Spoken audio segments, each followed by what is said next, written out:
आखिर क्यों बीजेपी के नेता और विधायक डर गए हैं प्रशांत किशोर से? जी हाँ, नमस्कार। आप देख रहे हैं श्री पोस्ट लाइव। मैं हूँ सृष्टि राज। प्रशांत किशोर लगातार बीजेपी और एनडीए के नेताओं के किस्त निकाले जा रहे हैं और जिन नेताओं के किस्त निकाले जा रहे हैं उनमें से सबसे ज्यादा जो नाम है वह अशोक चौधरी पे, क्योंकि उन्होंने अशोक चौधरी पे ज्यादा जोर दिया है। पर आखिर ऐसी क्या वजह रह गई या क्या बात है जिसके कारण प्रशांत किशोर के ऊपर पलटवार करते नजर नहीं आ रहे मंत्री? क्यों उनसे डर गए हैं? क्या है ये पूरा मामला? इसके ऊपर विस्तार में जानकारी देंगे सिटी पोस्ट लाइव के मैनेजिंग एडिटर मुकेश कुमार सिंह। तो सर, क्यों डर गए हैं प्रशांत किशोर? देखिए सृष्टि जी, लगातार हमलावर हैं प्रशांत किशोर, रुक कहाँ रहे हैं। और अब तो अशोक चौधरी पर जो बम फोड़ा है उन्होंने, इसका तो कोई रिएक्शन नहीं आ रहा है। पार्टी भी अब जो है साथ नहीं दे रही है अशोक चौधरी का। नीरज कुमार प्रवक्ता ने तो खुल करके जो है बयान दिया है कि अशोक चौधरी को सामने आकर के बिंदुवार जवाब देना चाहिए, लेकिन कहाँ है अशोक चौधरी? तो कहीं जवाब देते नजर नहीं आ रहे हैं। सम्राट चौधरी भी जवाब देते नजर नहीं आ रहे हैं। अगर बीजेपी खेमे से बात करें तो अगर थोड़ी बहुत भी अगर बात करी है तो केवल संजय जायसवाल ने। संजय जायसवाल ने कुछ गंभीर बातें भी की हैं, लेकिन और लोग तो खामोश पड़े हुए हैं। हम आपको बताना चाहेंगे सृष्टि जी कि आप देखिए, मंगल पांडे को क्या कहा है? उनको कहा है कि ये एम्बुलेंस घोटाला किया है। इसके अलावा पैसे का लेन देन का भी आरोप है, ये कमीशन खोर हैं। सम्राट चौधरी के बारे में क्या बोले हैं कि 3 बार नाम बदलने वाले हैं, हत्यारोपी हैं, 6 महीने तक जेल में रहे हैं और न्यायालय में गलत दस्तावेज देकर बरी हुए हैं। ये छोटा मामला नहीं है। और ये पूछ रहे हैं प्रशांत किशोर सम्राट चौधरी से कि आप यह बताइए कि आपने मैट्रिक कब किया है और आप भारत छोड़कर कैलिफोर्निया कब गए, जो वहां से पीएचडी करके चले आए। चलिए, हमको कोई डिग्री नहीं चाहिए आपकी, आप सिर्फ इतना बता दीजिए कि आपने मैट्रिक कब किया है। अब देखिए कितनी बड़ी बात है। यहाँ तो 9वीं फेल पर राजनीति हो रही है तेजस्वी को लेकर। अब यहाँ ये कब मैट्रिक किए कि नहीं किए, सवाल तो लाजमी है। अब तो बातें बढ़ेंगी। और देखिए अशोक चौधरी के बारे में क्या है।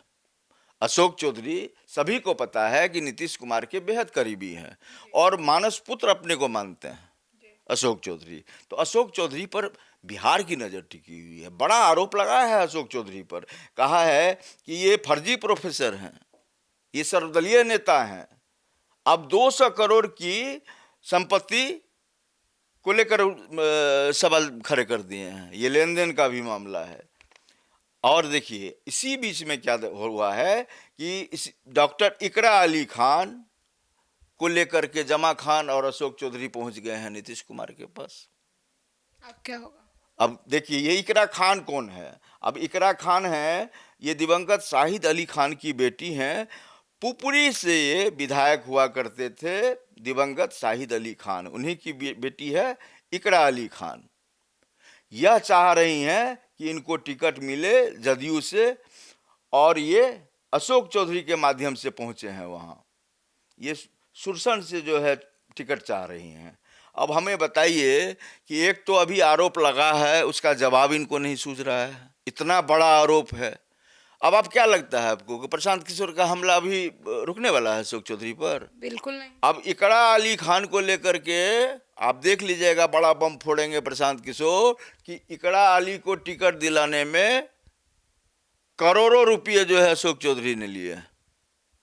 तो कहाँ जाएंगे ये बचकर, ये बताइए सर, तो ये बात क्यों निकालेंगे? देखिए प्रशांत किशोर ने तो कह दिया है कि हम भ्रष्ट नेताओं और भ्रष्ट अधिकारियों, हम किसी को छोड़ने वाले नहीं हैं। अगर सत्ता में आएंगे तो हम 7 दिनों के अंदर कार्रवाई करेंगे।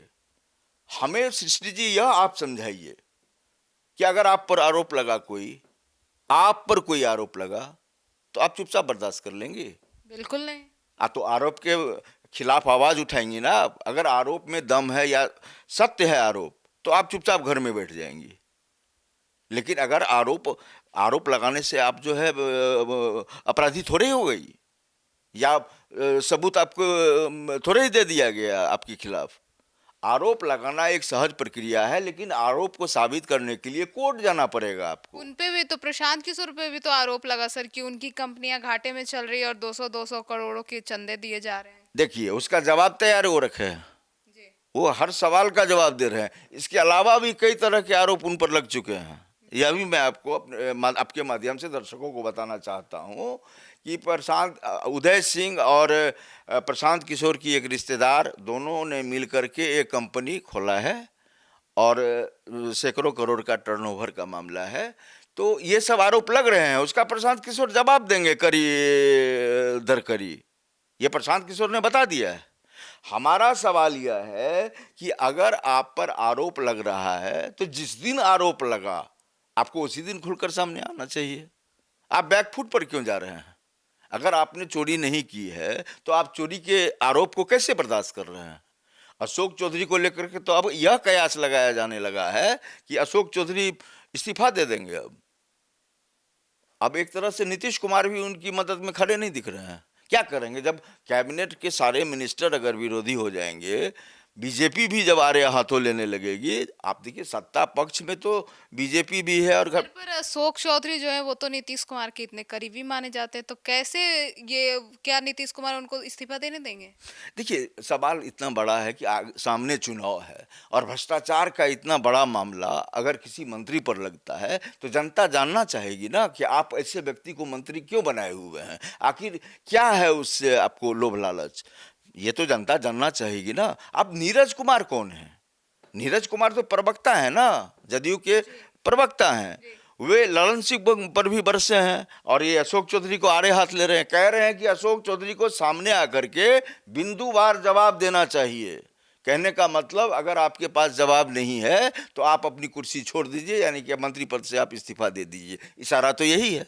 सर, तो कहीं ना कहीं नीरज कुमार का यह कहना यह भी तो संकेत दे सकता है कि उन्हीं की पार्टी के लोग जो है वो आरोप लगा रहे हैं अशोक चौधरी पे। तो अगर आरोप झूठे हैं तो अशोक चौधरी को सामने आके ये कलंक जो है इसको मिटा देना चाहिए। बिल्कुल, यही तो हमारा भी कहना है। हम अपने दर्शकों को यह बताना चाहते हैं इस डिबेट के जरिए कि अगर अशोक चौधरी पाक साफ हैं तो उनको सामने आना चाहिए। आप हर बात अदालत में ही जाकर के कहिए, इसकी कोई ज़रूरत नहीं है। आपकी सामाजिक प्रतिष्ठा भी है और आप समय अगर कोई बात का प्रतिकार नहीं करेंगे, आरोप का प्रतिकार नहीं करेंगे तो जनता आपको दोषी समझने लगेगी, नुकसान आपको बहुत बड़ा होगा। देखिए, अब सायन कुणाल वाला मामला अभी आपको याद ही होगा।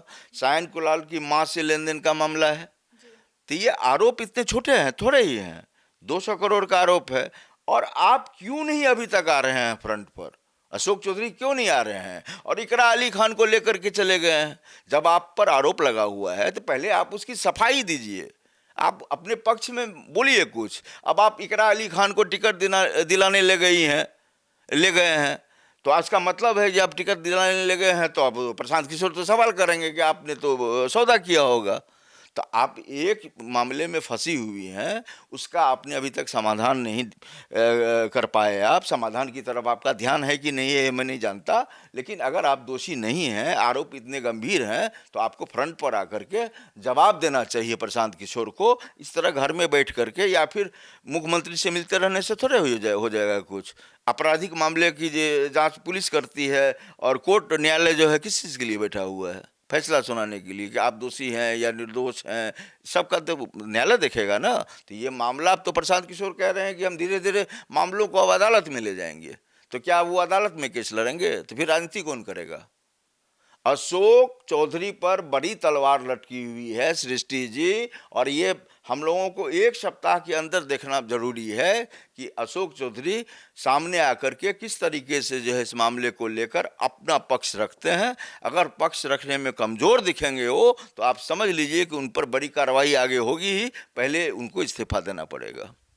तो सुना आपने हमारे इस डिबेट को, तो अब इस पूरे मामले पर आपकी क्या राय है कमेंट सेक्शन में जरूर बताइएगा। फिलहाल इस खबर में इतना ही। आगे की खबरों के लिए जुड़े रहिए हमारे साथ। धन्यवाद।